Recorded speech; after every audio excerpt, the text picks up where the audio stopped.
Hello, hello. Yo, Yo, dude, how you doing? I'm alive, man. How about yourself? That's how I am too. I'm also I'm alive, baby. The grass is greener on this side. Yeah, man. I Sweet. oh, I actually for a second I logged in my other account and I was like, wait, what? Is there any patch again? Because I have no league, but it's the VFam account. So Nice.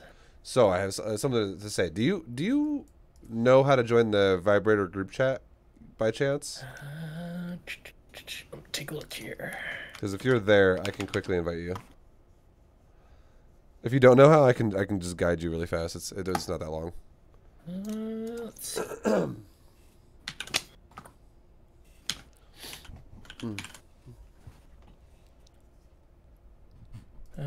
Here, let me. No, I don't think I'm part of that one. Okay, so this is a bit good because this account, like chat channels, like never work. I swear. And then this account doesn't have a ranking, so it'll be a little bit harder to message me. So Okay. all you have to do is when you log into BattleNet, in the bottom right next to menu, there's another button that says Groups and Events. If you click that one, when you get it, let me know when you do it, so I don't just keep going. Find. Did you already click it? Oh, Yep. Okay, so in that, just hit find, and then yeah, in the top right where it has the text bar, just hit vibe, and then it should pop up a bunch of new ones. And there's a Grandmaster badge, Vibes Raiders. It says 496 members, 11 people online. Oh, If you There you go. Join group Yeah. and join chat. Yep. There you go, dude. Hell yeah. And then I see you now, and let's see if I can invite you. If I can't, I have to kick somebody. See if that works. Yep, it works. Are you in? Yep. Yep. Okay. Okay. Good shit. It doesn't show me that you're in, but if it says it for you, then sick. All right. So now I'm gonna get back on my real account really fast. I guess I could have stayed on that one, but whatever. I mean, you're in the chat anyway, so it's all good. All right, man. So you ready to do that? You ready for this? You ready to do some coaching? I am. Nice. Me too. I'm jacked. I'm good to go. All right. So I guess as with everybody, I always do this. Let me know what league you're in, what race you are specifically, and kind of like just a generalization of like what you want to focus on. Like if you have like a specific strategy you like or something like that. Well, I'm Zerg and I'm Silver 1. So my MMR is around 2200 at the moment. And kind of like what I was describing in my email is just more so trying to focusing on better habits to rank up to the gold and platinum for the end of the season. And I think I focus or struggle on when to make workers and when to transition to make units for defense, and then when back to make workers. I'm trying to follow your bronze to GM series with just more so focusing on maxing out and getting as many drones as possible. Okay. I mean that's the definitely the gold, baby. Gotta get them drones. All right, so it sounds good. All right, I'm gonna re-invite you to a party now, and if I can get you quickly, there we go. See you again. All right, so I'm gonna make you leader. There's a couple ways we can do this, because if you're doing B2GM style, I think that probably the easiest way we can do this is if you do have a. One second. Spoiler alert, I don't feel any different. My HCDH died pushing AGR 110, so that feels bad, man. Yeah, and to this guy, thank you very much for the 30, dude, and that sucks. I'm sorry you died, but thank you, man. I appreciate you. Much love. Thank you, man. All right, sorry about that. So what we can do, I would say the best way we should do this would be, if you have a replay ready to go, we can take a look at it. It'll gonna give me an idea of what you're really needing to focus on. I guarantee one of the things you do need to focus on is your larva uptime. Just because for Zerg that is always the most common way it kind of kills you as a player, is your larva. After that, I'll really kind of hammer out some sequences with you that we can work on that you should definitely kind of implement into your play. And finally, after we do all of this, I'm gonna the best thing I think I can give you, because this is probably the most common, again, the the most common problem of players just in general before they get to like diamond level. It is, are you hitting benchmarks that are effective or are good? So we're gonna do a comparison of your builds to my builds, like pretty much an example build of what should be getting aimed for, and then what you are currently accomplishing in your game, essentially, and we'll see the difference there. Yeah. Okay. So yeah, man, I guess just hit us up with a replay. Just do replays, watch with others, and something that's happened recently, or that something that you, if you have one prepared. If you don't have one, it's totally fine. Oh, I have one. Okay. All right, then make me the lobby host before we start it, and then we'll be good to go. Yeah. Oh, okay. All right, let's fucking do this. Yo, Patrick, thank you very much for the tier 1, man. Much love. Appreciate you. Thank you, thank you. Appreciate the sub. All right, so do you want to focus specifically today on ZvT as well? That's what I'm normally kind of focusing or coming across. I haven't played many Zergs in this level. It's mostly Protoss and Terran at the moment. Okay. Sounds good. So, in general, I wouldn't worry too much, especially for now, about what your opponent is doing, other than the fact that what they're doing right when you first get to their base. That's the only thing you should look at, and it literally is like their ramp at their main base and the natural itself. Like, you just want to see, are you going to throw down a command center or not? And like that's literally it. You don't have to scout for a BC. You don't have to scout for a Banshee. Nothing. Like, literally nothing needs to be scouted for. Because the more time you spend on scouting, the more you're gonna fuck your own build up. Because you're gonna like overthink things, and you're gonna not think about macroing. All right, so really quickly, I'm gonna back it up one more time. I already see your build's kind of getting a little fudgy. All right, so we have the Overlord moving out. We have your first drone was made at a nice time. Your first Overlord was made at a nice time. Your next drone right now is definitely a bit delayed. Like you're about to have Larva Cap popping in right now. You're very close to it, and I mean it's good that Zerg is a little bit more forgiving than Terran and Protoss, because in Terran and Protoss, if you missed a worker like this would definitely fuck you over pretty bad, because every worker would be delayed. But at least for Zerg, if you don't Larva Cap, your other larva is not delayed until you get to 3. We'll see if you get to 3. Okay, so now you did just get to 3 though. So now now you are actually effectively capping your larva, and this is definitely fucking you over in a way where now your larva is not being generated anymore. So now you actually are missing out on future drones essentially that will all be delayed now. It's not just the one drone. So what you should do for yourself, just to really feel more confident in the game, is I'm sure like how many times I repeated 5SD, 5SD, 5SD from B2GM. Yeah. You really need to start doing that, because if you obviously I don't know what you were doing in this game. Like, maybe you were talking to someone in your family, maybe you're talking to a friend, maybe you were looking at like alt tabbing or something, or if you were just playing the game, that's also fine. But if you get in the habit of doing 5SD, you just always make that a sequence where like your brain doesn't even have to be turned on to do it. That's going to help you with shit like this.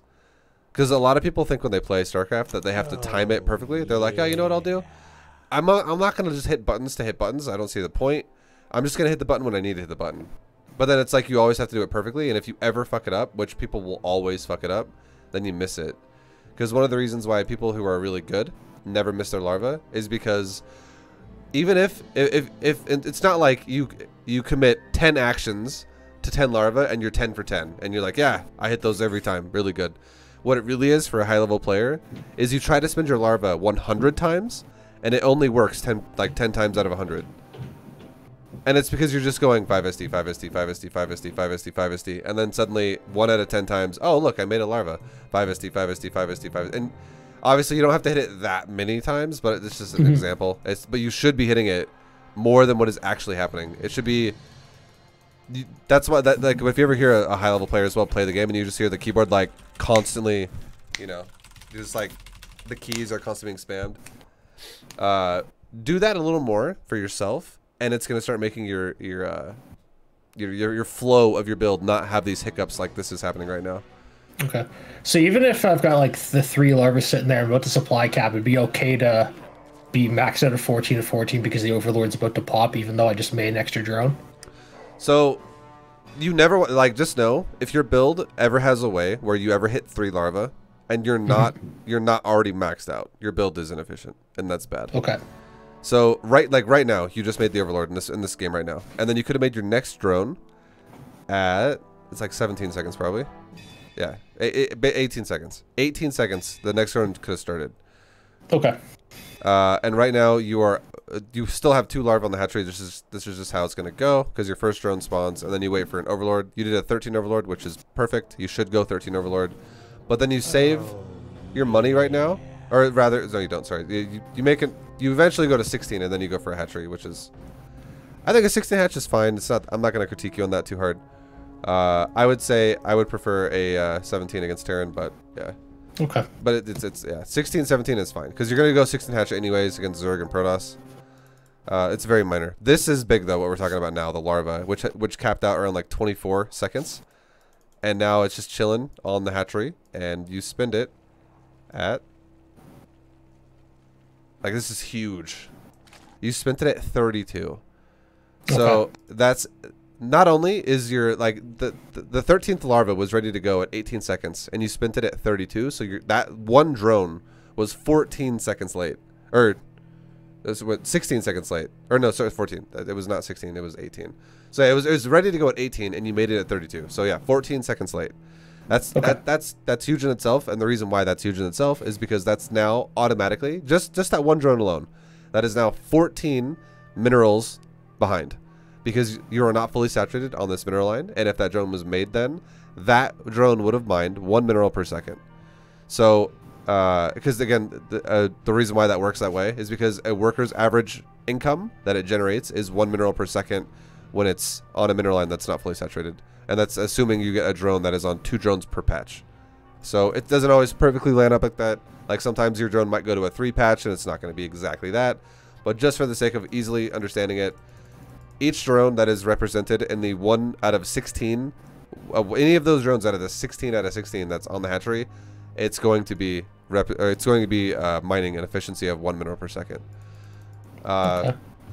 So yeah, 14 minerals missing on that first drone that you could have made. You could have made your next drone right now with we're talking drone 15 and 16 right now when the Overlord spawns, but you should be having, when you go up to 16 larva, you should be having another larva spawn literally like 1 or 2 seconds, probably about 2 seconds after the 15 and 16 larva start. But because you also larva capped for so long, you're going to make drones, now you're going to make drones 14 and then 15 and 16 right after. When the Overlord spawns, because you basically let the larva sit there until your Overlord spawns. So now you are actually a full larva behind as well. So yeah, I mean, you have that means that every single drone, so think about it this way, drone 14 is behind and drone 15 and 16 are not, because you're Zerg, and you can queue up multiple larvae at the same time. But now drone 17 and every drone beyond drone 17 is now a full larva behind, because you did not make drone 14 on time. You made drone 14 like 14 seconds late, or yeah, it was super late. So now, if you think about it like that, if drone, what it's called, drone 14 is, it sounds weird when I say 14, but drone 14 is 14 seconds late, so that's 14 minerals behind. Drone 15 and 16 are fine, but now your larva is capped. Now every drone after drone 17 is going to be 10 seconds behind, because that's what a larva cap is. It makes it to where the second you do spend it, you have to wait 10 seconds to spawn a new one. So if you think about it that way, you have to add up 10 minerals, 10 minerals, 10 minerals, 10 minerals, 10 minerals every single time you make a drone now out of this hatchery. All of them, even if you don't fuck it up again ever, all of them now are 10 minerals behind, 10 minerals behind, 10 minerals behind. And realistically, what this is going to do, it has more cascading effects than that. But what it's really going to do is it's going to make, like, if you're missing chunks of minerals here and there, your natural could have been faster. You could have made larva at your natural faster. Your third base could have been faster. You could have made larva at your third base faster. Like your queen could have been faster. Your spawning pool could have been faster. All these things are going to add up, and it's going to severely fuck your build up. So never let your larva cap ever. Never. It's like basically like the golden rule of Zerg, and if you break it, it's worse than anything else. Like I would rather you have not larva capped, and then somehow you were like, whoops, I had 2 larvae, not even mining the mineral line somehow. They just sat there for like the last 10 seconds. Like that's better than larva capping. And it would seem worse if you were like, oh shit, whoops. Like a drone's not been mining for a while. Oh, my bad. But yeah, no, it's fucking awful. Like to let your larva cap like this. I'm stressing it very hard right now because it will fuck your game up every time.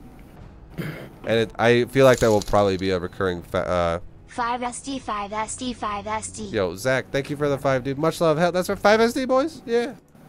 That'll probably be a recurring theme of the game here, honestly. Anyway, guys, I appreciate the subs. Thank you very much, boys. Sorry if I don't acknowledge it. I'm in the middle of a coaching lesson, but much appreciated. Boys, thank you. Yeah. Alright, so now your build is going up to... so you have 16 hatch. You're making more drones. This is good. If you're doing B2GM style as well, you're gas way too fast. Ideally... Gas way too fast, okay. Yeah, because you're rallying to the gas already. Ideally, what you want to be going for is like... We can just 16 hatch is fine. Again, as I said before, you should be doing though like 16 hatch, 18 pool, 20 gas. The only reason why you ever want to take a gas before you take a pool is if you're gonna go for speedlings ever. And if you're gonna do B2GM style, there is no speedlings in B2GM style for Silver League. It should be all like, because again that would reinforce you to have to micro lings and be active with them, and you definitely don't want to be doing that right now because it's going to just fuck your whole build up. So I highly recommend the Roach version of B2GM. Okay. Alright, and then also, I know I talk a lot, and if you ever have a question or anything doesn't make sense, by all means feel free to interrupt me and ask me the question, because I want to make you got it. Just want to make sure you fully know what I'm talking about for all the time. Alright, and then... You are spinning your larva again. You're not larva capping. This is good. You're keeping your larva kind of down right now. This is nice. And then your overlord's almost to his base. So far, so... Like, other than that first initial hiccup and also the build order itself, the other stuff is going fine so far. We're about to get to his base. Let me see some shit. Now, I'm going to ask you a question. Now, this might seem tricky, but I want you to describe to me... Look at your overlord of what you see, and like, you know, like you can see what's at his natural. How would you react to this right now? What would you do?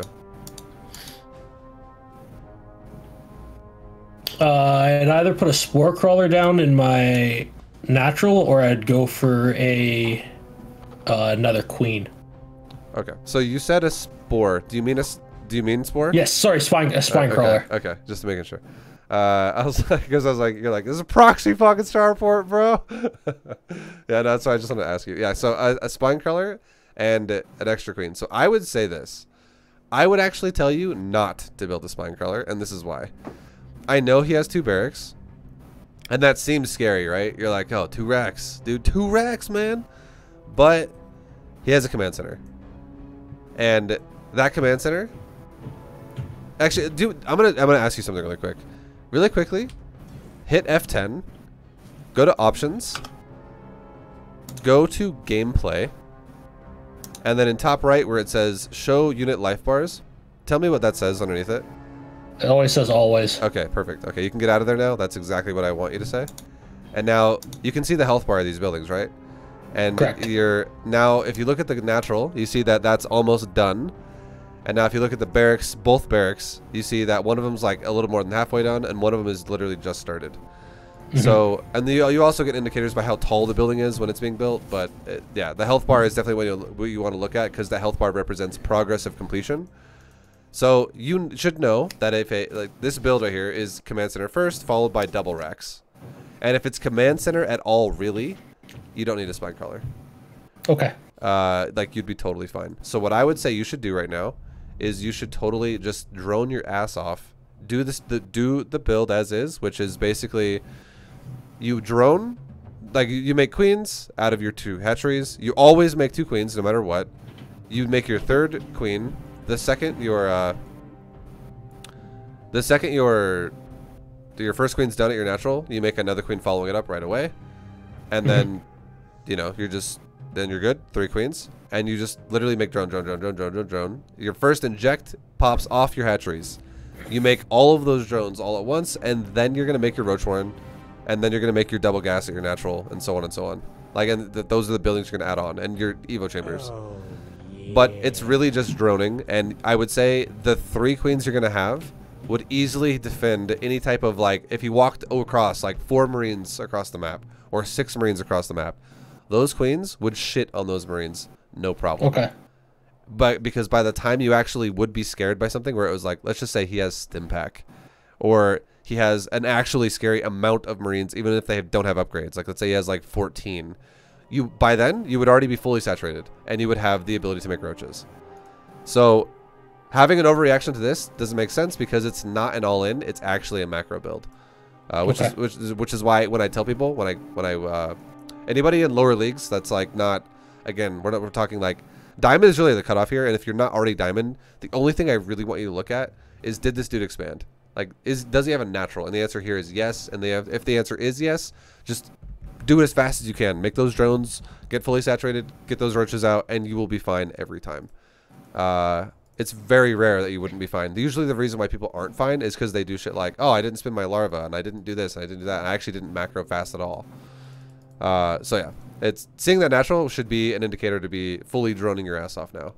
And then if you put your overlord a little bit to the top right, or sorry, top left of where it is, there's a cliff there, obviously. I mean, the fact that it's sitting there now, I don't really care.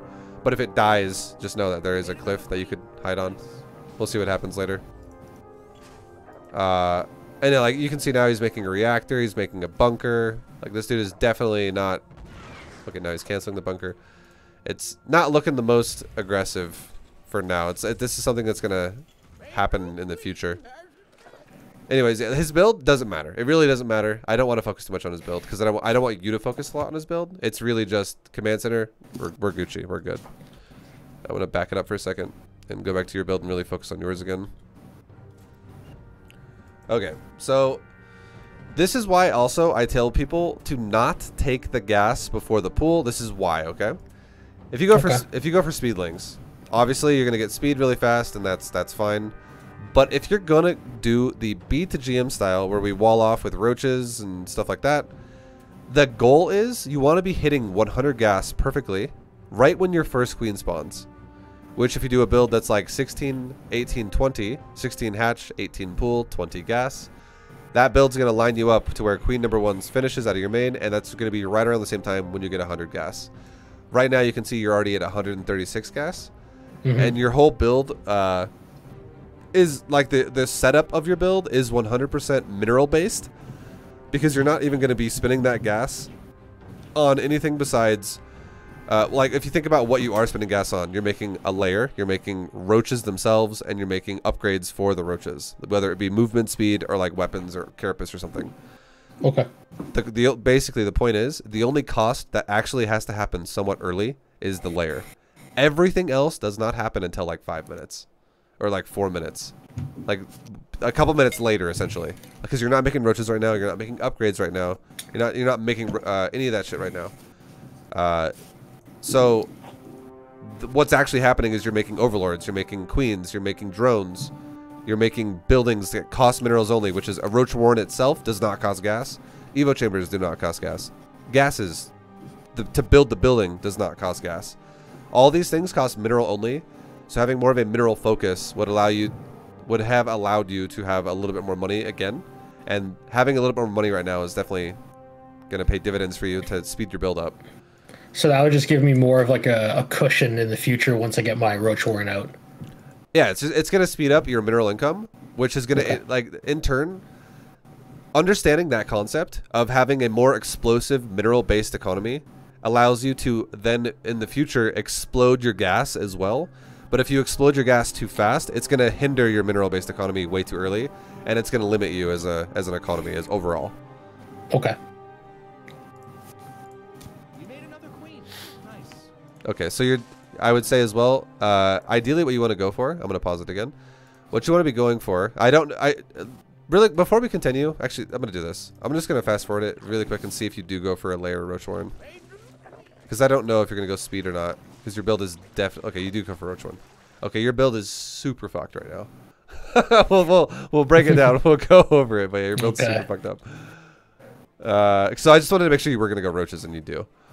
So what you'd want to be going for now, we're gonna kind of speed this up now at this point, just to like, because I can see your build gets kind of off track here. We're gonna give you a quota now. We're gonna start running down a quota instead. What you want to go for is you want to go for a layer after your first queen in the main. You want to go for another queen at your natural. Going heavy queen like this, where you go 4 queens. This again is more of a speedling style trait, where you're going to make queens constantly out of your hatcheries and stuff like that and take like a 3rd base really fast. This build for B2GM is all about giving you a well-timed layer with well-timed like roaches that is following up a well-timed good economy, which is your 2 bases saturation. So literally the goal is you're going to make drones with 2 checkpoints of roaches, okay? And these are going to be your checkpoints of roaches. And if you don't remember this right now, don't worry. I'm going to link this VOD to YouTube after we're done, so you can always go back and watch it. But just know this: fully saturated 2 bases, you are going to make 8 roaches. Okay, 8 roaches. Fully saturated 2 bases. That's when you first make units, which is going to be 8 roaches. Then you're going to saturate 3 bases. So now we're going to once you're at 10 or 8 roaches. Once you're at 8 roaches, we're going to add on a fully saturated 3rd base. And once you are fully saturated on 3 bases, you're going to make roaches or hydras. You could pick either one. So you can mix and match it, or you can go one full or one or the other. Does not matter. Okay. But you're going to make units all the way till 120 supply. And once you are there, you are then going to drone again until you are at 80 drones. And the way you can check your drone count is in top right. So yeah, it's where I just drag it over my supply into there, right? Exactly, yeah. So you can you can see your current drone count. You're going to go to 80. Like anywhere between, I don't give a shit if it's 87, 84, 82. Just go 80 plus. Just know if you go to 90, you maybe went a little too hard, but it's still okay. But stop then. But if you hit like again anywhere in the 80s, that's great. Because even if you're like a little over and you're like, let's say you hit 89 or 88, you are still gonna have to spin some of those drones sometimes to make like an infestation pit to go to hive. That drone goes away. You'll have to make another hatchery to expand again. A drone goes away. Just as long as you stay in the 80s somewhere, that's all I'm really wanting you to do.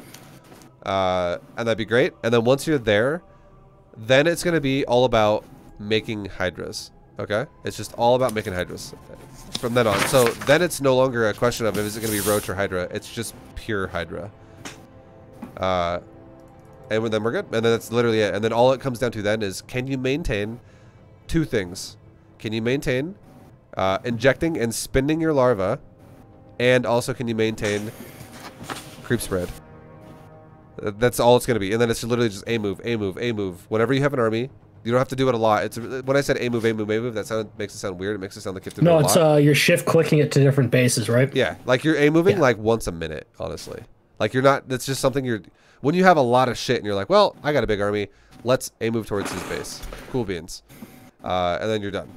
Realistically, though, your goal, your focus should be getting faster and more efficient with injecting and creep spread, because I guarantee when you start doing it a lot, you're going to feel overwhelmed and you're not going to have enough time to do it. But when you get it down, once you start getting it down, you're going to get faster and faster and faster. And then suddenly you're going to start feeling like you have time that is created that didn't exist before. So even if I just practice injecting and creep spread and drones, so if I say, for instance, I lose, but I've got around like 85 drones, I'd still take that as a win because I was focusing on keeping my drone count in, I guess, a positive. Yeah, like honestly, positive position forward. Right now, you should. This is exactly how you should be thinking about it. I'm glad you asked that question, and I'll phrase it this way, and I feel like it'll make sense. You should not be worried about playing a normal game of StarCraft, because a normal game of StarCraft does not exist right now for a Silver League. So like you thinking about like, okay, well, how am I going to react to what he's doing? How am I going to do this? How am I going to do that? The only thing you should react to at the whole game is, did he take a natural? And if the answer was no, you make a spine crawler. And then again, you do the build as is. So the only difference is I make a spine. If there is a natural, you just skip the spine and you're fine. Because it is kind of expensive to do that, and it would help a lot if you were getting all in. But yeah, the goal for even when because I have 4 queens instead of 3, so I could use that 150 minerals on that 4th queen for a layer, more drones. Well, a layer? Yeah, like, it should have been a layer, yeah, but because it's the same cost as a layer too. But yeah, drone costs should always be able to be afforded as long as you make them, because you're not making lings and shit like that. I don't mind that you made the first 4. I'm not gonna jump on you about that, because that's anti-Reaper lings. No one's ever gonna go Reaper in Silver League. Realistically, I would say the chances of someone going Reaper here are like 2%. But I don't care that you did it, because you're gonna do this eventually anyways. It's a habit you can develop for yourself. That's fine. I don't mind. And then even if like we look at my my main base, how I've got 18 out of 16, so I should have moved 2 of those lings down to the natural, or should I put those drones into something else? So should I use one of those drones for my Roach Warren and then one of them for my Evo chamber? You should definitely put them to the natural. So like when you fully saturate a base, the good habit to make is, I'm glad you're already shift hotkeying your hatcheries together, so you have both your hatcheries selected.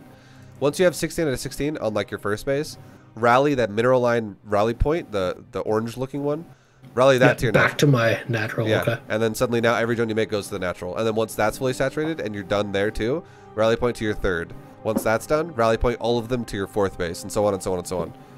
Okay. And then you'll just you'll fill up the new base every time that way with all your existing bases, so you don't have to always go back and grab drones again.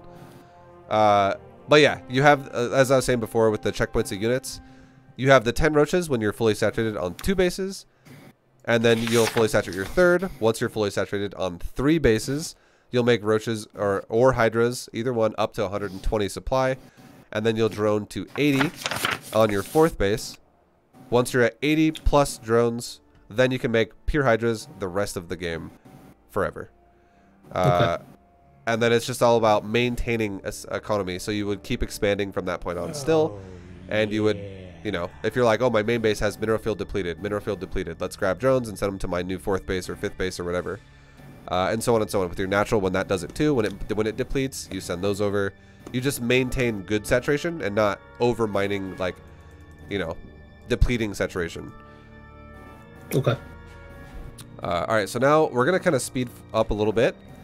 And we're gonna, because now, again, I can't really, I feel like it's just gonna waste your time if I really try to fix this build anymore at this point, because it's really off. So we're gonna give you a benchmark instead. It'll make it go much faster. Which is gonna be your max and also your first 6 minutes.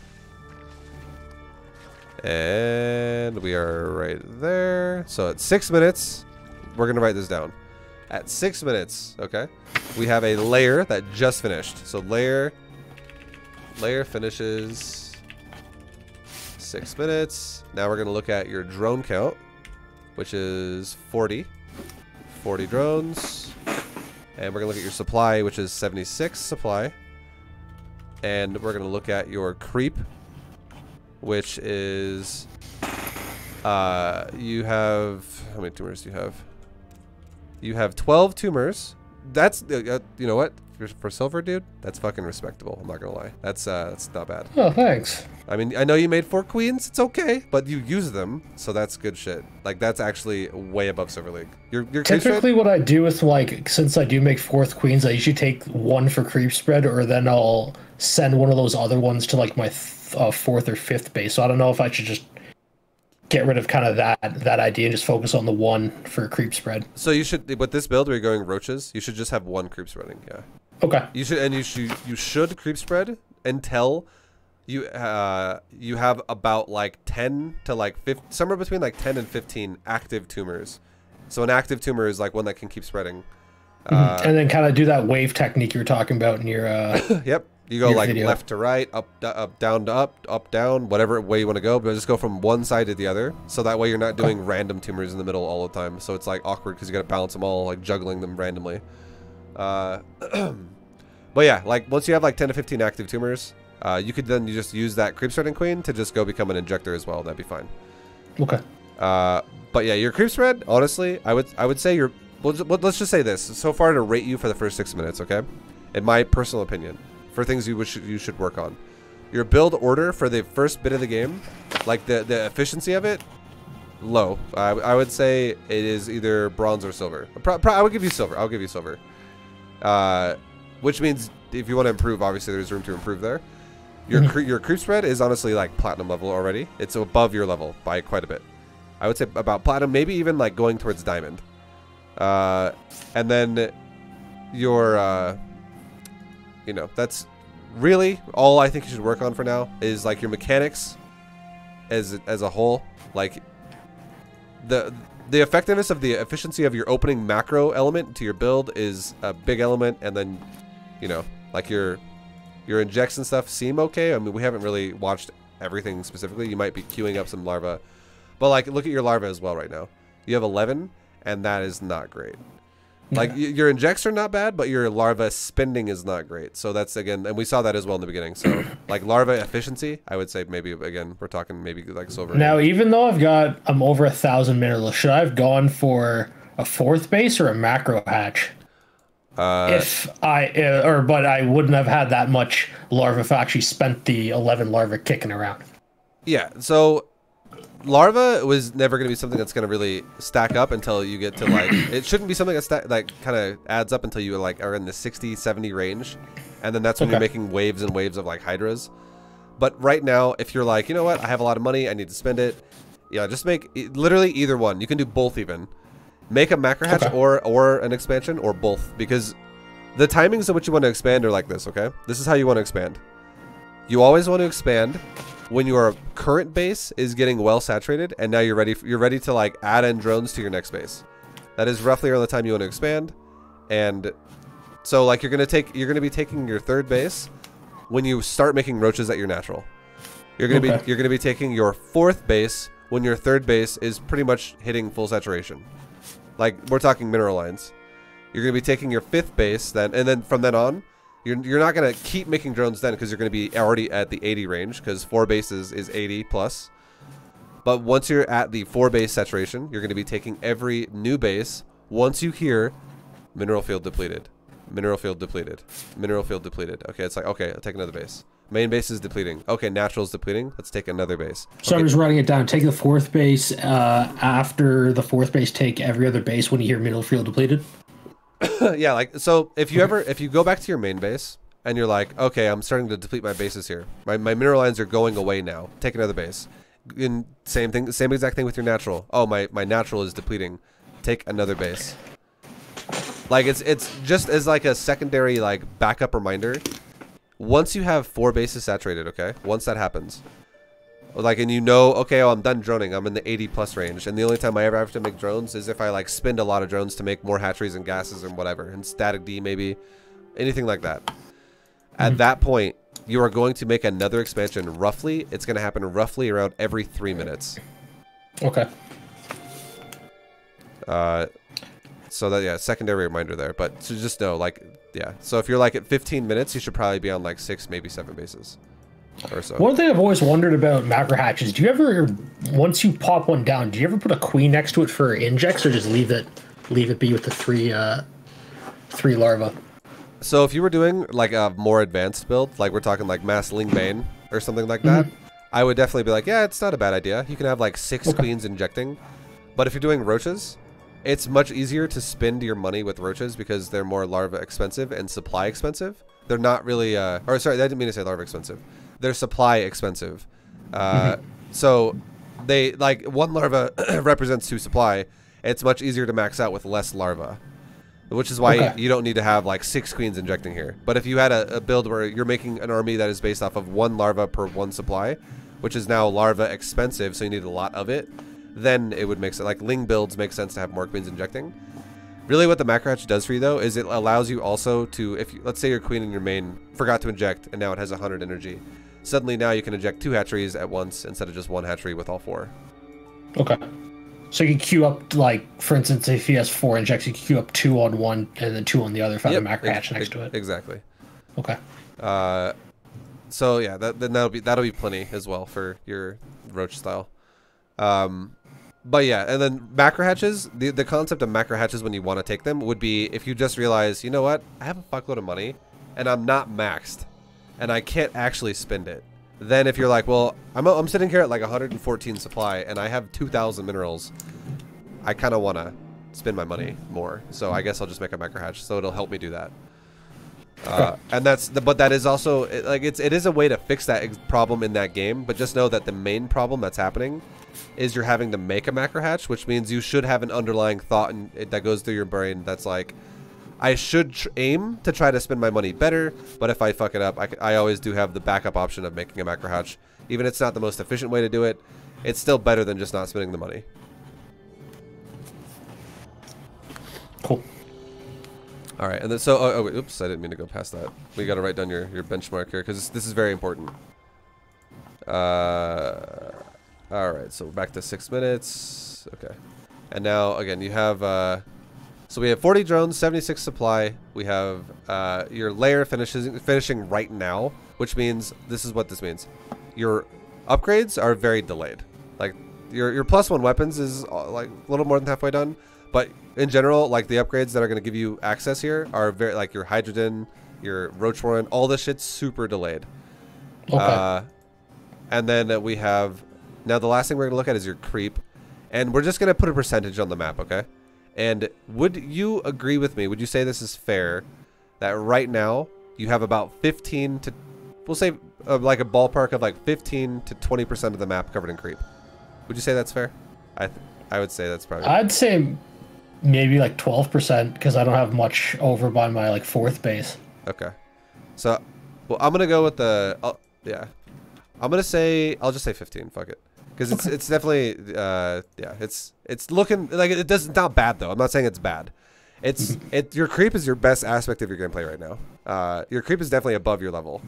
Yeah. But there's room to improve it. That's for sure. Yeah. But we'll keep track of that too because it's part of the mechanics of what you're doing right now. So now what we're gonna do is we're gonna really speed through this and we're going to look at how fast you max. And I want to, so we're going to look at 2 more checkpoints. We're going to look at how long it takes you to get to 80 drones. And like the 80 drones is definitely going to be a goal of that we should be aiming for. And then we're going to look at your max. For when you're kind of ramping up faster on Hydras, since they're really supply heavy, is there like a ratio of how many overlords you should make per round of Hydras? So once you get, okay, so when we're talking, you're at the, you know, like the drone phase. There's 2 phases of Zerg, really. When you're in the drone making phase, which is the light supply phase, you're going to be trying to always give yourself like a supply cushion, okay? Of like 10 supply cushion, and if you can do that, that's great. Now, when you're in the unit building phase, that is more expensive, like Hydra Roach, they both cost 2 supply each. Once you get to that phase, and you also, once you get to that phase as well, you're a lot more rich. So you have multiple bases. I would say, honestly, you want to be in a supply cushion of like 20 to 40. Like anywhere between 20 and 40. So, and then obviously you don't have to do a supply cushion anymore once you max out. But if you have like 3 rounds of inject, or like 3 hatcheries all popping off a round of inject all at once, you're going to be like, well, fuck, that's like crazy how much that is. That's, you know, like you're cranking out like 20, 30 supply at a time. So if you can stay anywhere between like a 20 and 40 supply cushion, once you start going, like once you know, okay, I hit my drones, I'm gonna make units now. That's when your cushion changes of how much you need. So the best thing I can tell you is look at top right and just quickly do the math and be like, for every 10 supply you need roughly 1 overlord, and if you get into like the 30 range, just add like an extra overlord to it. Okay. Because obviously each overlord doesn't represent 10, it only represents 8. So if you're looking at like, if let's say you need like 20 supply, again, it does not have to be perfect. Be like 2 overlords. If you need 10 supply, just make 1 overlord. But if you need like 30, add an extra one to it. So if 30 is like 3 now, because you got 1, 2, 3, just to be like 3, and then to be like, you know what, I'm gonna go to 4 now, because it does have that drop off of 8, 16, 24, and now you're getting kind of on the low end. So 2 to 3 overlords if you're looking for like that 20 supply range. 3 to 4 if you're looking at that 30 supply range. And again, it doesn't have to be perfect. Just try to be anywhere in between like a 20 to 40 supply cushion once you start really cranking out your roaches and your hydras. Mostly your hydras, because at that point you're really going to be just making hydras. Does that make sense? Yeah, it does. Okay. So you are, we're going to back it up one time just to get really close to your max out. To be fair with you here. You max out at, right, it was like right there. It's right about here. You max out at, okay, so I'm going to give it to you right here. You max out at 958, even though you're 2 spy off, it's fine. You could have hit it. 958 max. And then here's a big one. You never hit ideal saturation of drones before you max, which is not ideal at all. So now we're going to go back to when you hit 74 because you never make really more, or 72. Like you really never go beyond this mark. Okay. So you hit the 70 range at... It's almost going to happen. It's really close. Okay, so 915. 915. You hit the drone mark of 70, the 70s. We'll just say 70s. At 915, 70s on drones. Okay, so that's, again, that's not ideal. And now we're gonna hit. We're gonna go back to your max because this is this with the creep. We're gonna talk about it in a specific way, which will make sense in a second. So now your creep when you max. We're gonna do the same check, or you know what? Actually, I'm just kidding. Let's not do that. Let's not do this. Let's make it. It's because I just thought about what I was gonna say, and it's gonna sound so fucking confusing. Let's not do that. It's gonna sound weird. Let's do 10 minutes as a checkpoint here. Okay, 10 minutes will make it way easier. So now 10 minutes. We're going to talk about your creep, okay, for spreading. Because the reason why I didn't want to do it off your max is because my max is not going to be the same as yours. So it's going to be really awkward for creep spread. Because creep spread is something just based off time. So 10 minutes. We'll talk about your creep again. Your creep right now, I'm going to throw a number out there again. And I'm going to say your creep is probably like 33% of the map. Maybe even more like 40% of the map. Like 33 to 40. So if I threw a specific number, I'd say maybe like 35% of the map, I guess. Okay, so yeah, like this is good creep spread, man. This is fucking solid creep. Your creep is great. Keep doing this. Like this is definitely, I'm gonna praise you on that because what I honestly would say Silver League, like Silver League should be right now, is you should have about 5 tumors, and they should be connecting your main, your national, and your third, and maybe also connecting your fourth right now. That's silver creep spread, and like it's like the guy has spread creep up to that point and never touched it again. So the fact that you have a full screen length of creep ahead of every one of your hatcheries and like your top right aspect of your creep, that's like that's like 2 full screen lengths ahead of your third in terms of distance that you have to be seen. That's fucking amazing. Your creep is great. So that's, yeah, like your creep is on point, but everything else could definitely be improved. Now we're gonna let this kind of go. From this point, I'm gonna ask you a question now. So you just maxed. What do you think you should do right now? In this game right now? Let's see. Should at least take another base because my main is depleted. Agreed. I should... Let's see. I'm getting my hive, which is a little late. It's okay. Add another macro hatch. I would say that's excessive. I would say you don't need to do that. It's where you're at right now is okay. So I'd be getting a new base because my main base is depleted. Yeah, that's yeah. And then And then so macro wise, I agree with what you just said. Now army wise, what should you be doing? Should move up to his... Where's my vision?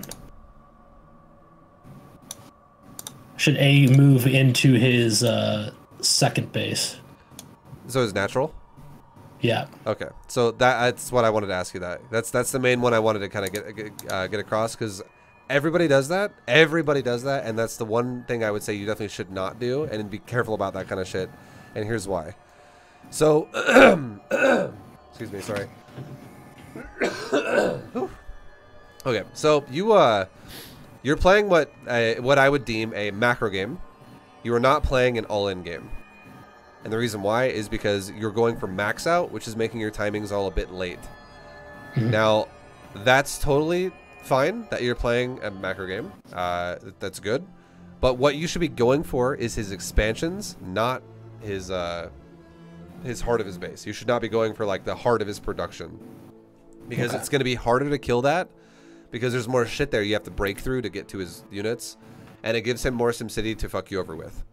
So what I think you should do is, if you haven't done so already, like what you kind of want to do is around like 160 supply, maybe send like a roach on both sides of the map to find out where his most exposed expansions are. Like, you literally check every base. You just take one roach, shift A move across the right side of the map at every base that's open, take another roach, shift A move the left side of the map on every expansion that's open.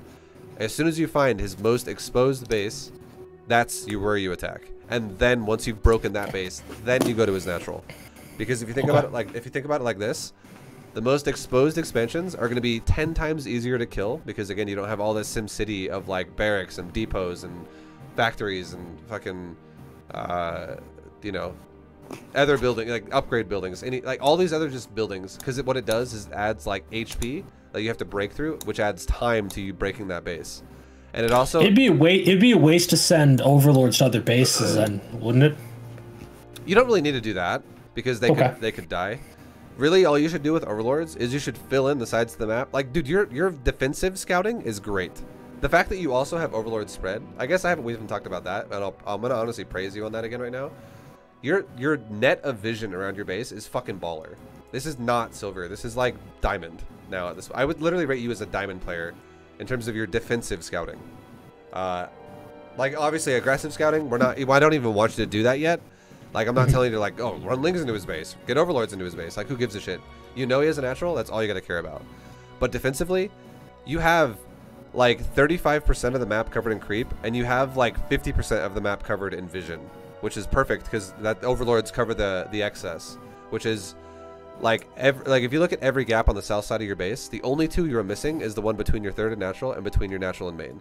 And those are kind of minor. Those aren't as important. Like, I still think you should have an overlord there eventually, instead of having it all like, you know, like the big corral in front of your natural. But again, those are minor, because those are like, he's already in your base at that point.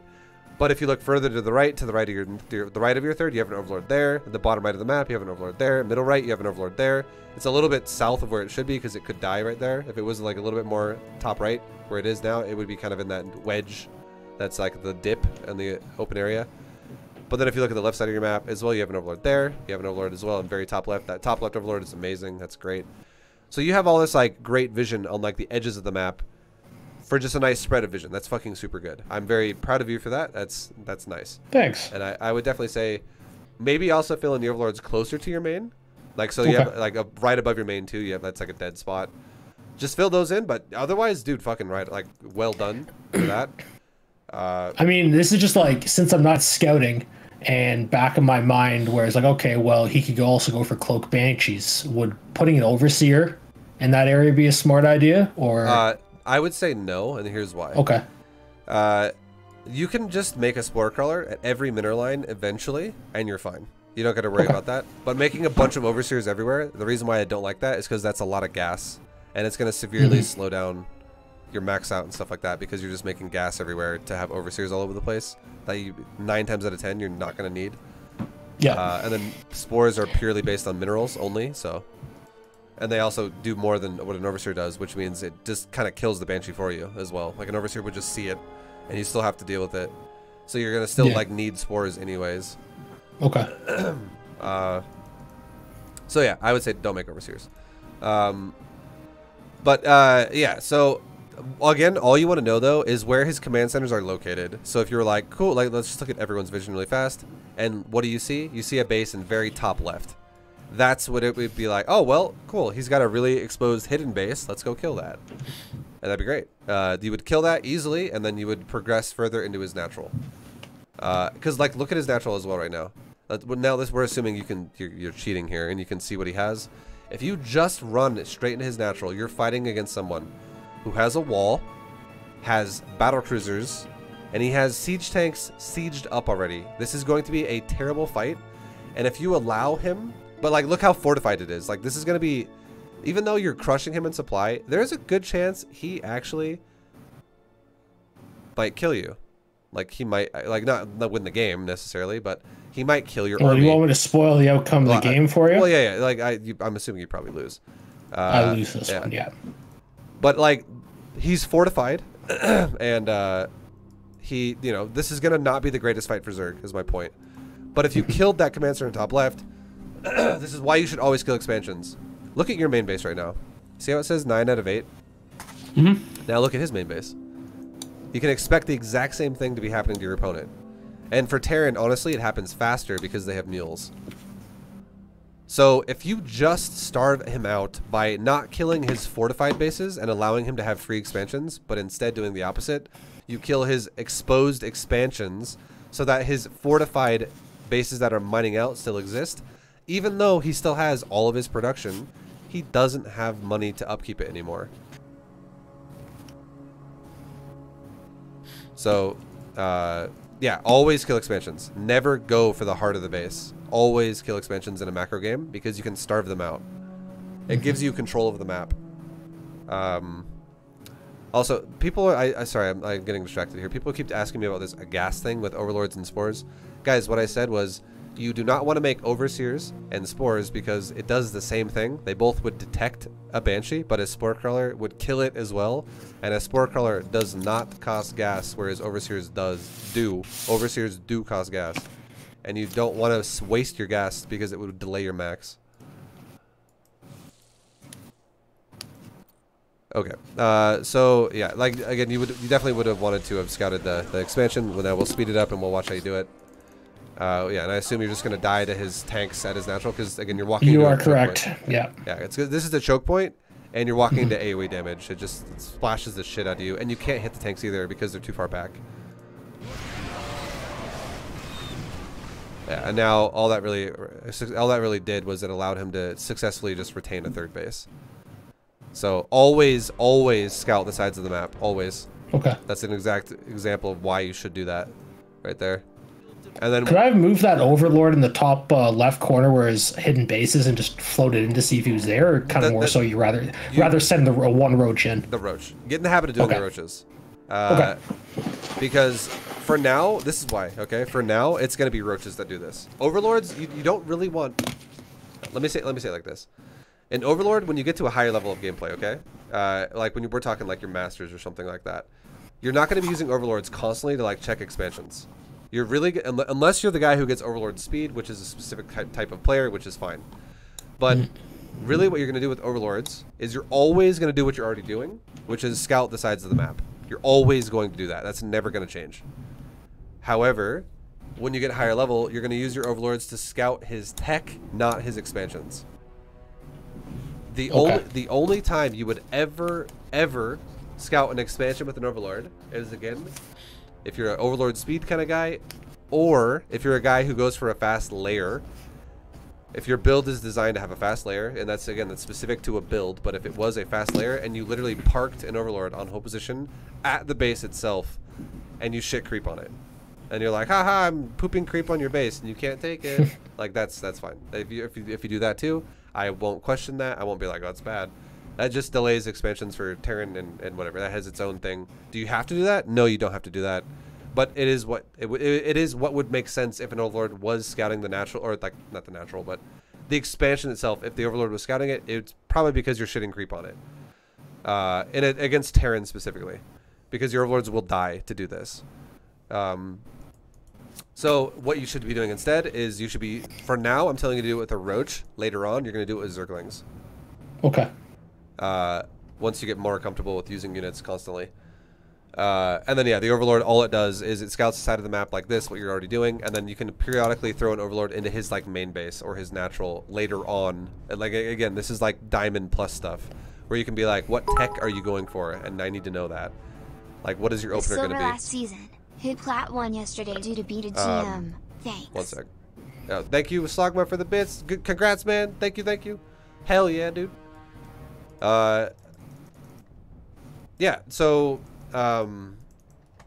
it's, or that, just, like, roaches is going to solve all your problems right now. Because, again, there's nothing, if you think about it like this as well, the roaches were literally doing nothing anyways, while you were maxing out. They were just sitting there. And if you just send like 1 on both sides, it doesn't change anything about the power of your army realistically.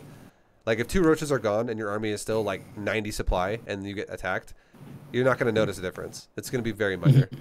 So, but those roaches just give you an avenue of attack to be like, okay, that's like where I need to go. That's where how we do this. We go there first, and then you work your way out to in. You don't work your way inside, and then it's just stay inside. Because again, like if you would have attacked that top left expansion, no defense at it, it would have guaranteed died. And since you didn't kill it, and you could have netted the same outcome, which is you eventually get to his natural and you throw all your units away, right? You're like, well, yeah.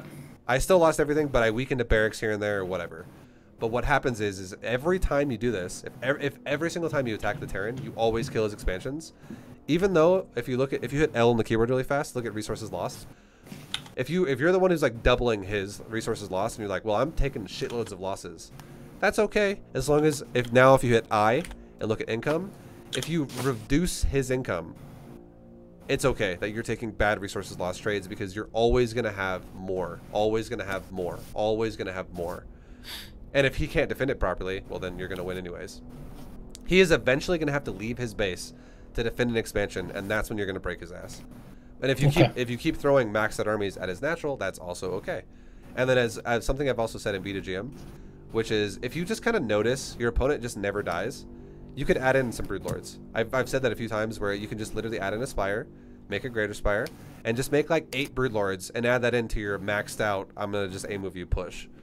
And don't even micro it. Do not micro, just add in some Broods though, because what usually is happening to you against Terran specifically, when you cannot break them, is that they're doing what this guy's doing, which is turtling on tanks. And if you had Broodlords here, you would break a lot of those tanks to where if you maxed out on pure Hydras again right after it, you would have those Hydras be pushing into a broken Terran who probably lost a shitload of tanks, even if your Broodlords all died to like 1 battlecruiser. So Broodlords would be better than Lurkers then, at this point? Not ever make Lurkers. Okay. Make Lurkers in Diamond League when you actually micro. Okay. Yeah, Lurkers are attention to detail units. You're never going to use them properly. And it's also Lurkers are also not a good unit anyways to make against siege tanks. The only way Lurkers work against siege tanks is if you start also adding in something like Viper. And now we're talking about like literally Masters level gameplay. Okay. Which is, yeah, it's like trying to, yeah, it's just like really trying to do crazy. It's basically be like, I'm trying to teach you how to juggle with tennis balls, and you're like, what about chainsaws? Like, holy fuck, this guy's gonna lose some fucking hands right now. Holy shit. Like so then about Broodlords, then at what point should I start making that Spire? And like in the current state of the game now. Make it every game against Terran when you max out the first time, as a just in case I need it kind of a mechanism. Like you don't. So go Spire, then upgrade it strictly to an Greater Spire, then do my +1/+1. So you would make a Spire and you would make a Greater Spire, and if you don't even get upgrades on the Spire, I don't even care. That's fine. Okay. It's just to break Turtle Terrans. You're always gonna do your Evo Chamber upgrades. And you're always gonna upgrade your Hydras and shit like that for now. But the Spire, again, you don't really need to focus too heavily on going pure Spire. It's just to break the Terran initially. So it's literally, and again, you don't even need to look at the Terran either. It's just like that thing you're gonna go, I'm gonna make a Spire every time I max. I'm always gonna make a Greater Spire out of it. And then you go, well, I've maxed out like twice now, and he's still not dead. So I guess I'll just, this time, let's add in 8 Corruptors to make 8 Broodlords with, and then max again on Hydras, and just move them again, and see what happens. Does the melee attack affect Broodlings? Yes, it does. Okay. But again, that's something that's later on. I don't even worry about upgrading the Broodlords, because the Broodlord, with or without upgrades, are going to get the damage done that you want them to do, which is they're going to break tank lines. Mm-hmm. And if they do or don't have weapon upgrades or Carapace upgrades, they're still going to do basically the exact same thing. The only reason why Carapace or like Broodlord upgrades would ever make sense against Terran is if you're going to make them, is if you were going to fully invest into like supporting them with like Mass Corruptor, Broodlord, and you were going to actually focus on using that army. But the whole point of what I want you to do is don't micro your army at all. Like literally don't touch your army. Like, just worry about, can I actually win these games through sheer mechanics of Zerg, which is your creep spread, your injects, your understanding of starving your opponent. Like it teaches you how to play the game, and once you actually understand how to play Zerg, And then I want you to worry about shit like, okay, well now I need to worry about more about like unit composition exactly, and controlling my army, and you know, shit like that. Okay, cool. Yeah, and then so yeah, we're not gonna really go too much more into it. We'll just kind of skip to the end. But now the only thing I'm really gonna talk about is looking at your bases. The last thing I'm gonna kind of touch on here is you should really definitely be having the idea of upkeep, which is making sure your money is not, you know, like you're doing a pretty good job of that too. I'm gonna rate you again, and I'm gonna say you're at least platinum at upkeep. Okay, maybe again, maybe even like diamond. Your upkeep and your creep spread are definitely better than silver. And upkeep, all that is making sure your drones don't just sit there forever. Because what I would expect silver to do, I'm not even kidding, is you would have right now, you would have like 16 like idle drones, or maybe not idle, but like undersaturated drones where it's like they're red on your main, they're all red on your natural. The fact that you keep ripping them off is fucking good. That's super good. So since I've got like 14 out of 12 on my natural, I could have moved that to my 4th base. Yep. Put one on the mineral line, and maybe put another one in gas. Yeah, exactly. Okay. I mean, you're doing a really good job. The fact that you only have 2 inefficient drones right now is really good. But what I would say is your problem though is you don't have enough drones in total. You're stopped at the 70 range, and you should go to the 80. Also, you never made a 5th base when your main depleted, and you never made a 6th base when your natural started depleting. That's something you need to work on too. So more bases faster is your missing point, and more drones than when you're before than where you stopped at. And then again, you should be you're about to max out again, so you should be checking the map. The more creep spread you have, and your creep is fucking amazing, dude. Like your creep is, I'm gonna grade you a solid diamond on creep, for where you're at. Because the more creep you get, the less you have to scout him. Because you're like, well, my creep is just scouting your bases now anyways. And it's also blocking you from expanding. So that's great. The creep is wonderful. Keep doing it. Keep that up. Keep trying to get that even better. And your creep is going to be, you know, smooth sailing.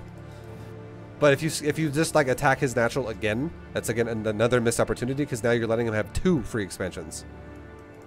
So this is another reason why, again, you should always scout the map before you move out, because this is the kind of shit people do in lower leagues.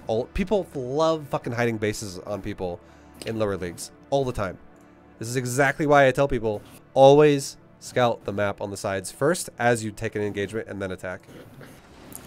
So instead of going into his natural, I could have just moved into like one of just the random bases just to see if his army was there. So realistically, if you did it properly, your first scout across the side of the map would have scouted top left. You would have killed it. Then you would have threw your army away and his natural. The second time it would have happened, you would have scouted the right side of the map, because that didn't exist the first time you maxed, but now it does. So you would have then scouted the right one, and you would have now killed this one, and then you would have threw your army away into his natural. And now if you look at it, if you look at his main base again, it's getting really thin on the minerals. It's about to completely deplete. And if you look at his natural, look at his natural too now. It's almost depleted. And this dude's not even close to max, and he's also not even close to a good bank either. So he would be running out of money really fast. And if you ever once, just once, add it, like if let's say you keep dying to his wall here, you just add in the Broodlord phase one time. Suddenly you also now break those tanks, because broodlings will dive all over the tanks and it'll make tanks kill each other. You break those tanks once, and then now, even if the battlecruisers are still alive and they kill your broodlords, if you break the tanks and he has no money to keep replacing what he has, the next Hydra wave you send at him will kill him, guaranteed. And you're the one, if you hit I again and look at income, you're the one who's trying to maintain 80 drones, and so also keep that in mind too. Your drone count keeps shrinking. It's about to go back in the 60 range.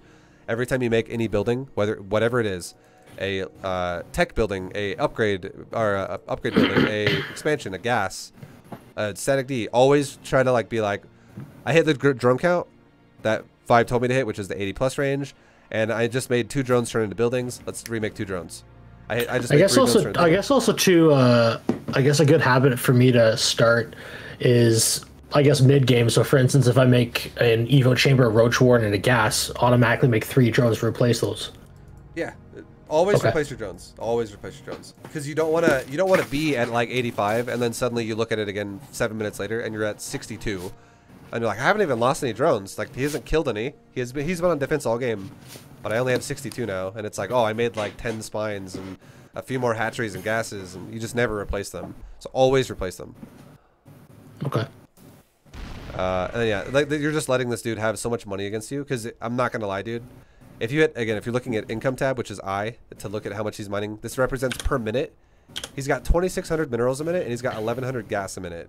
If his bases on the right and left did not exist, the third and fourth, his minerals per minute right now would be like 900. Okay. And that's assuming he has. That's assuming that he's mining with mules on these like last little patches. And the only way he would be able to maintain like 900 would mean that he would mine them out really fast, because he would be having mules just suck up the remaining bits that he has. And then if there was no mule and he was just mining just to mine it, it would be like 600 minerals a minute. Or like something, it would be pure shit is what it would be. It was super low. And then his gas would be like 600. It would be very low as well. And you can see the main base right now, if you click his gases, one of them only has 82. One of them only has 186. That's not even enough to afford one battlecruiser. So like he would be running out of gas super quick in his main. And as soon as that depletes, his gas income would go down to like 300 from the natural. So this guy would be fucked. He would be so dead if you just starved him out. And starving him out is how you're going to win a lot of your games if you actually follow this concept. Okay. And then we'll just kind of let it go now, because I imagine... Like, you actually killed that base, you found it, that's good. And yeah. And this is where I honestly struggle in this type of game, match plays, when they just automatically pop battle cruisers in the base, and I'm like, okay, well... Well, just know that that wouldn't have been nearly as threatening as it was if you killed these expansions a lot sooner, because he would never have had as much money to do that. But if he's annoying as fuck, okay, if you're like, God, this turn's so stupid, like he flies over a cliff, he teleports away, this is super annoying. Just know, if you lose a Hydra army, and you know his army is like pure battlecruiser, it's just pure BC, and same thing if it's like pure carrier or whatever. Just know you always, if you want to, you could make corruptors. Okay. Like if you know for a fact, you're like, oh, this is just a shitload of like air, mass battlecruiser. Like corruptors are better than Hydras at dealing with BC. If you do fight against someone who goes pure BC though, and you do have the idea that you want to go corruptor, have it in the back of your mind. Just know this. Start upgrading Carapace if you haven't done so already on your Spire. Just start it. So I've noticed most silvers that I've played in the past couple weeks generally go battle cruiser. I think I've only come across 2 or 3 that have gone bio. Okay. But most of them have gone like just battle cruiser rush. Okay. Well, let's add a thing to your build then. Okay. Okay. And do not. We're not gonna go adrenal glands or glangs. This is silver, like, dude. You're crazy. Okay. So just start doing this to your build. When I tell you to go for a greater spire, start adding as soon as you have a greater spire. Start adding in Carapace on your spire. So Greater Spire first to go for a Broodlord timing if like you can't actually break his base with Hydras and shit. And then once you have a Greater Spire, just commit it to memory to start getting Carapace on the Spire until you're level 3. And then if you want to, you can get weapons as well at the end of it. It's fine. Okay. But Carapace is the big one, because if they do go for mass battlecruiser and you just make a fuckload of Carapace level 3 corruptors, you're going to win the game so easy. Like you A-move that and you win. Because if you limit his economy, and then suddenly all he has is he's all in with battlecruiser and he has no money to replace, you kill him with battlecruisers, or you kill his battlecruisers with corruptors, and you just win the game. Game's over. Yeah.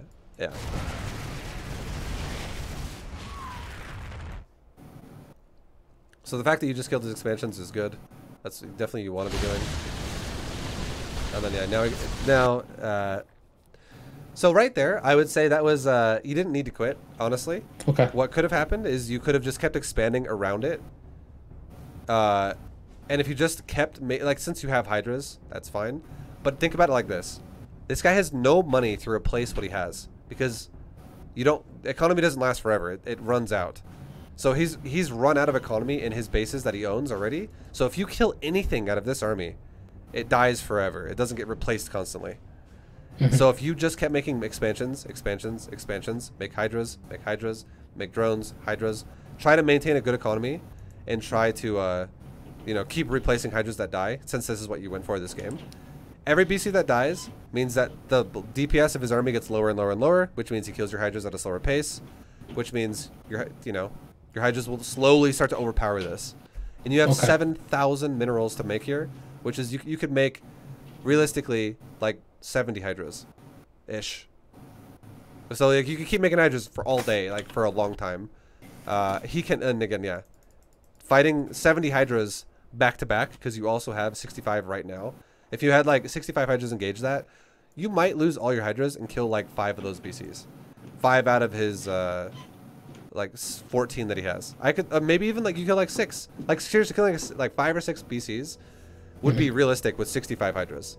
And now, like that's not even assuming the rest of his BCs are 100% hit points. They're probably bruised a bit, a little. Like some of the BCs are a little damaged. Then you max again with another round of Hydras, so you have like another 65 or 70. And now suddenly you fight it again.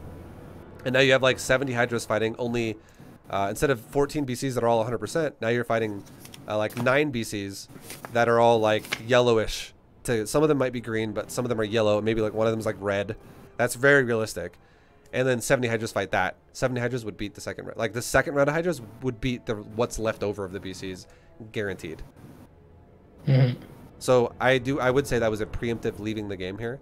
And I think it was just because you were like, fucking BCs, this guy's annoying. I think that's literally what it was. Yeah. I think I was like, I think I beat 1 Protoss and then I faced 3 Terrans back to back and they just BC rushed the whole time. So I think I was just triggered at this point and I was just really tired. Sure. No, I get it. Yeah. But yeah. But just know this too. If you killed his economy, this is probably very close to what would have happened. The first time you maxed out, if you killed top left, the second time you maxed out, if you killed middle right, expansions, this 14 battlecruiser count that he has would be 8. Okay. It would not be 14. And like the fact that it would start at 8, your first 65 Hydras right now might actually kill that army. Because the more you have in BCs, exponentially the more powerful it gets, because you have more DPS going out all at once, which limits your army faster.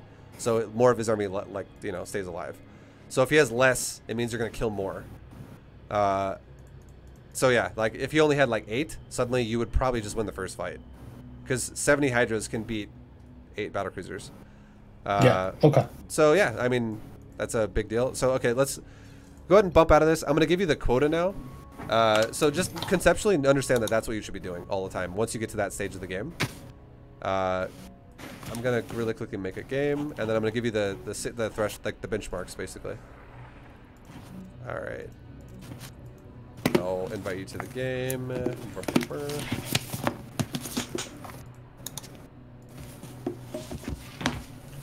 right, and then feel free to ask questions again if you have any during it. And I'm gonna go to max. I guess we'll go. Honestly, I was gonna go to 10 minutes, but your creep is fucking solid, dude. We don't really need to talk about your creep. Just keep doing it, and you're good. You're good. But we're gonna talk about. But just do it with the only 3 queens instead of 4. So just have the 1 queen. I will make a 4th queen eventually, but I don't make it right away like you did. It's too fast. So really, this is just gonna talk about benchmarks of like how efficiently you spend your larva and how efficient your build order is. And what I want you to do to help yourself in the future is watch this replay every time you're like, wait, what was the build again? Like, how do I kind of do it? Just watch this again to get a refresher, because if you're really far off the benchmarks of what we're hitting here, try. Obviously, your build is inefficient, and you're gonna need to kind of like refresh your mind about what you got to do. And the biggest one about it all is understanding when to build roaches, which I talked to you already before, so you can always go back to earlier in this VOD and listen to it again. But when to build roaches instead of when to build drones. Yeah, I have it written down. When you're fully saturated on 2 bases, you want 8 to 10 roaches. Yeah, and then when you're fully saturated on 3, you roach to 1. And then you either bump up to roaches or hydras. Yeah, and then you go to 120 when you're on 3 base saturation. And then once you have that, you go to 80 drones, and you just make roaches and hydras, or basically hydras forever. Yeah. So yeah, at 120 you want to start redroning back up to get up to at least around 80, and then straight hydras. And it's a pretty, when you said at least around, I would say it's pretty solid. It's a requirement. You want to be like 80 plus, because your whole style is throwing your army away repeatedly, and you need a good economy to afford that. What's a proper time to go for upgrades? Like, do you usually go +1 attack first or carapace first, or is it when you have, I guess, 10 roaches, would you go +1 attack, or? You get them both at the same time, and you get them Okay. after you prioritize your roaches and your roach speed. The upgrades are like the last thing you spend your gas on. But then once you start them, you just keep doing them until they're 3-3. Mm-hmm.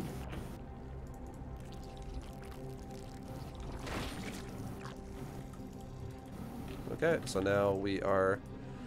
I'll make 4 lings as well this game just because you did, and it's not a bad habit. It's a good habit because it's you're eventually gonna get games that are gonna take you to that stage where you're gonna have to deal with a Reaper. So even though I don't think you're gonna deal with it now, we'll still do it. And Would you still do 4 lings against ZvZ, or did you do a little bit more? I would do no lings against Zerg actually, 0. Okay. Unless like, yeah, realistically, I would do no lings unless you were getting like 12 pulled, and then you had to make them. And you know, obviously you're gonna go for like the spine because you see no natural stuff like that. Mm-hmm. So yeah, spine and 2 queens would probably be perfectly fine with against speedlings. Yeah, and you're always gonna make the 3rd queen. Always make the 3rd queen out of your natural, and you're always gonna make. See how I'm making the layer like already out of my main. Mm-hmm. Like, do this build every game, and then. Would you take that first little bit for creep spread on the 3rd queen? Would you connect the natural and the main, and then I would expand out of your natural? I would actually go from the natural to the 3rd always. Okay. Because you want to get vision on the map as soon as you can. It's pretty important.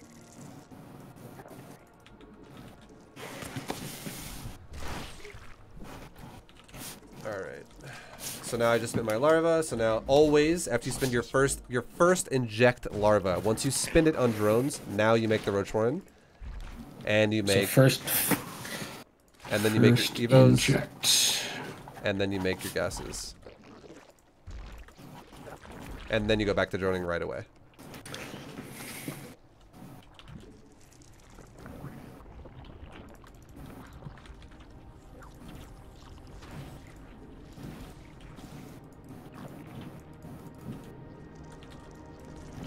And then I'm just literally 5SD, 5SD, 5SD. Even when I have like 8 larvae and I only have 50 minerals, 5SD, 5SD, 5SD, 5SD. And the second a larva gets spent, I re-hit 5 SD, SD, SD, SD, 5 SD, SD, SD.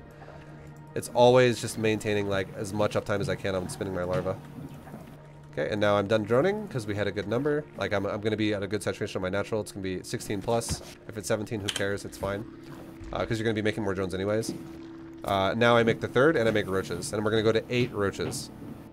Just to be extra safe. Just in case we get hit by some weird timing. Because people do weird shit all the time in like lower leagues. They really do.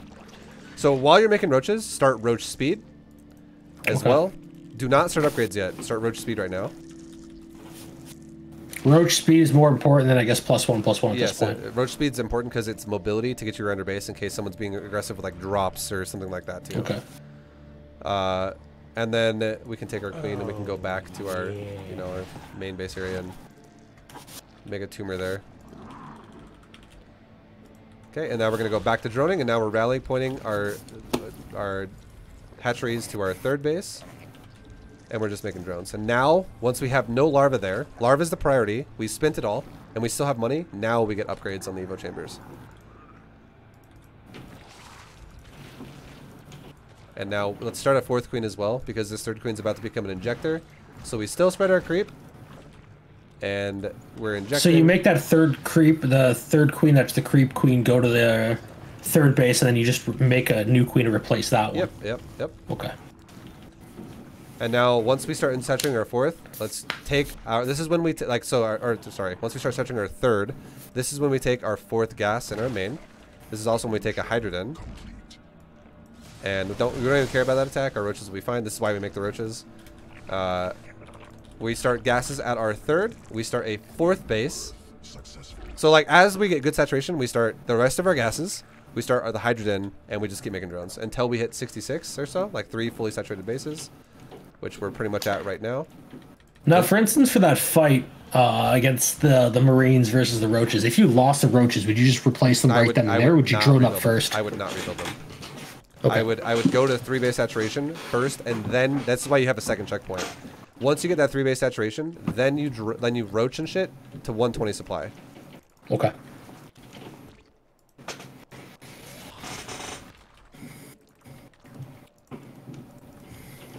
Okay, and then now we rally point all the bases to our 4th base. And we can start upgrades on our hydrogen and stuff like that. So we're still making shit to like 120 supply. We're pretty much there now. There you go, we're on 21. Now we drone again to 80. And we're still just spreading creep with our queen. Creep, creep. And this is between, like, while we're spread creep as well, you can like click a tumor, spread it, 5 SD. Click a tumor, spread it, 5 SD. Click a tumor, spread it, 5 SD. If you want to really be like super crazy efficient with it.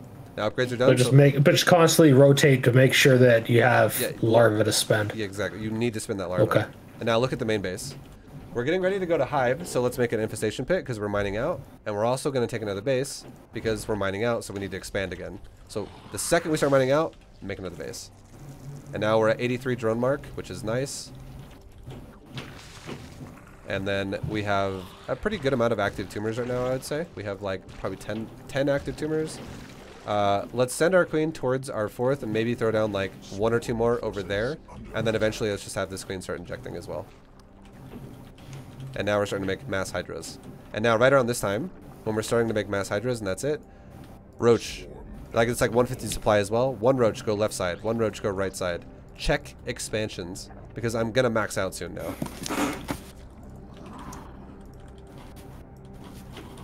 Take a couple gases at the 4th. And now we have a lot of creep still being spread. This might be a weird question, but when should you queue up queen injects? When you have a lot of energy. Like you should never do it because the idea is you don't want to have to do it. But if you ever miss it, if you miss rounds of inject, then you have to do it. And it should just be when you just have the energy. Just always do it if you have the energy. Okay. Alright, and now we're getting ready to max here. And then if I don't see any expansions with those roaches that are going to eventually go die it as natural, which one of them just died and the other one's dying right now, which is fine. Because again, we just got a scout off, a full scout of the map. Now we would basically, you know, as we max as well, look at my hydrogen. It's like just about to finish the upgrade. This is how it should always kind of go. If you start the hydrogen as you start saturating your 3rd and then you start upgrades when it's done, you should be maxing right as those upgrades are done. And now we just maxed and we just hit the hydro upgrade. Now we're going to go literally select all army. A move is natural. A move the ramp. A move the main. We're done. That army is going to go move out and do what it's going to do. Now you maxed, right? Now you're going to go Spire. Let's make that shit because we're eventually going to go into Greater Spire. We can make some drones at our 4th base, but I just made a few buildings, so let's replace those drones to make sure I don't drop and dip down in drone count. And look at our upgrades. 3/3's ready to start. So there you go. Start that shit because Hive's now done. And this is the build's flowing. Now all we're doing is we're literally injecting and creep spreading while the army moves out. That's all we're doing. And then you could take another base here if you really wanted to as well, correct? You would take it when the natural starts mining out. Okay. I mean, you could start it right now because you would assume your natural is going to mine out soon, which it is. But the real timing when you want to take it right away, otherwise it's just going to be kind of idle for a while, is when your natural starts to mine out. But yeah, so we'll go ahead and... I guess it's probably going to kick you out of the game. Just watch the stream for this last bit. It's because this is just going to be like the final... I can rewind it. Well, okay. Well, I don't think you're going to be with me, but I'm going to go back to 6 minutes, okay? We're gonna do the benchmark test. We're going to just compare for the final bit here. Okay. Okay, so now I am at 6 minutes. So now we're comparing what you had at 6 minutes to what we have at 6 minutes.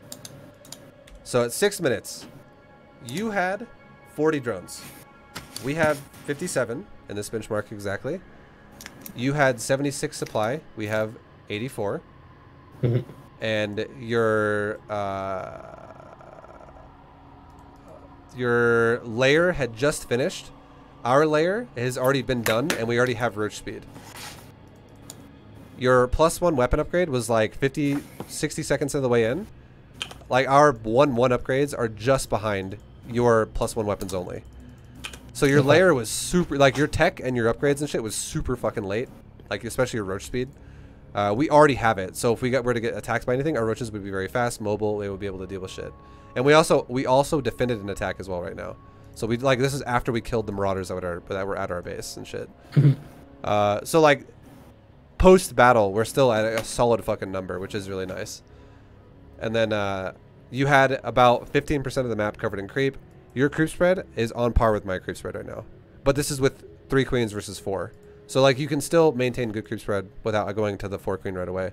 But I'm glad your creep spread is not something I want to talk about negatively. It's very good for what keep doing that, and your creep is going to be a fucking monster when you're a higher level player.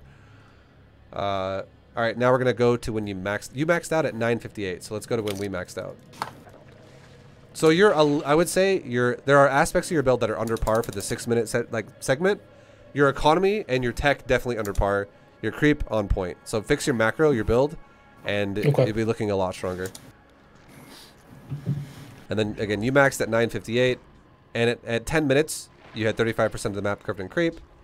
Let's look and see when we max. Swarm forces stir attack.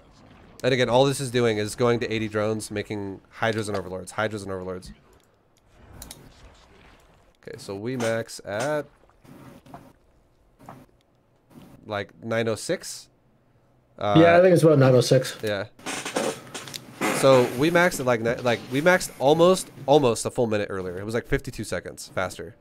So that's just going to increase the power of how you can do a timing. And by the time we had maxed as well, you scouted no part of the map. We already scouted the whole map, and I know there are no hidden bases. So again, when you start making mass hydras, and once you're done at 80 drones and you go back into that I'm going to make mass hydra phase, that's when you should send 1 roach on both sides of the map, because you're going to max really fast from there. And then that tells you where should I attack, and if there are no hidden bases, then yeah, attack the natural.